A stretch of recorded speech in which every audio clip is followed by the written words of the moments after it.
ఆయన అప్పుడు ఇన్ని కార్పొరేట్ హాస్పిటల్స్లో ఇప్పుడు మనకైతే నంద్యాల కార్పొరేట్ ఆసుపత్రి, కర్నూలు ఆసుపత్రి, ఎప్పుడు చూసిన హాస్పిటల్ లేక రాయవెల్లూరు తీసుకెళ్లారు. ఆయన రాయవెల్లూరు తీసుకుపోతే రాయవెల్లూరులో వాళ్ళు ఈయన కోమాలో నుంచి రావడానికి 1 సంవత్సరం పడుతుంది, అది కూడా వస్తే రావచ్చు లేకపోతే లేదు అని చెప్పారు.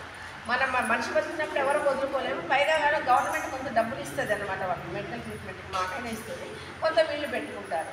సరే అని చెప్పేసి హాస్పిటల్ అడ్మిట్ చేశారు. ఆయనతో పాటు ఒకరికంటే ఉంచరు, ఒకరికంటే ఉండని పేషెంట్లు. ఇప్పుడు కూడా మన హాస్పిటల్లో అయినా అంతే కదా, పేషెంట్తో పాటు ఒక మనిషినే ఉంచుతారు.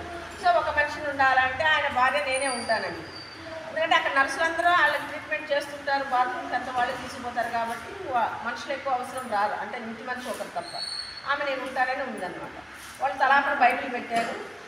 అక్కడ మన హిందూ దేవుళ్ళకి ఏం చేయనియరు అక్కడ. అయితే ఏమేం చేసింది, ఎవ్వరికి ఆమెకు నోటికి వచ్చు, నాలుగు పెట్టుకుని పెట్టుకొని చదవదా. ఆయన అక్కడ పేషెంట్ల దగ్గర కూడా అది పెట్టడం మొదలుపెట్టారు. 3 నెలలకల్లా కదలడం అన్న మనిషి, అంటే 1 సంవత్సరమైనా వస్తాడో రాడో కొమ్మాల నుంచి అన్న మనిషి, ఒక 3 నెలలకల్లా మనిషి చిన్నగా మాట్లాడటం అనేది 6 నెలలకు తిరిగి మళ్ళీ ఆయన పోయి డ్యూటీలో చేరిపోయాడు. అంటే లలితా సహస్రనామానికి అంత పవర్ ఉంది. దాన్ని ఏంటంటే ఇప్పుడు మనం చదివేటప్పుడు ఒత్తులు, అందుకే నేను ఆహాలో విసర్గలు ఉన్న దగ్గర కంపల్సరీ ఆ విసర్గలు అవన్నీ అట్లా చదవాల్సిందే. అట్లా చదివినప్పుడు ఏమవుతుందంటే మన ఈ నరాలన్నీ కూడా ఉత్తేజమవుతాయి.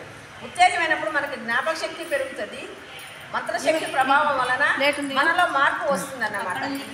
ఈ పక్షవాతం ఇట్లాంటి వ్యాధులు రాకుండా ఉంటాయి. మీరు ప్రతిరోజు దాంట్లో సాధ్యమైనంత వరకు అమ్మవారి దగ్గర పెట్టారు కాబట్టి మీరు కూడా మీకు సాధ్యమైనంత వరకు ఇది, అంటే మేము చదివింది పద్య రూపంలో ఉంది కదా, శ్లోక రూపంలో.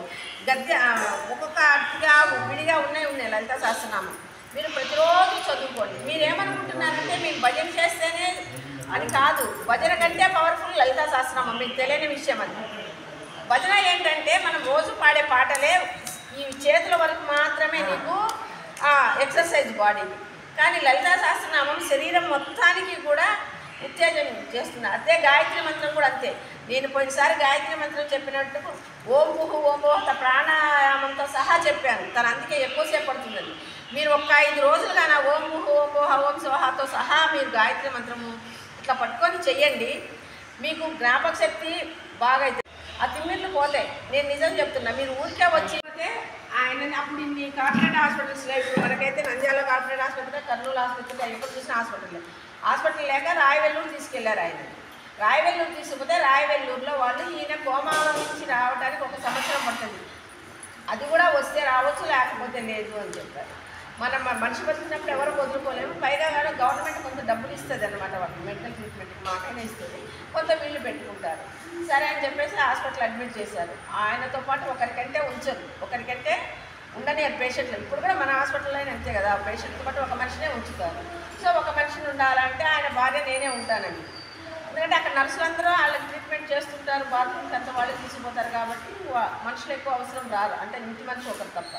ఆమె నేను ఉంటానని ఉందన్నమాట. వాళ్ళు తలాపన బైబిల్ పెట్టారు. అక్కడ మన హిందూ దేవుళ్ళకి ఏం చేయనియరు అక్కడ. అయితే ఏమేం చేసింది, ఎవ్వరికి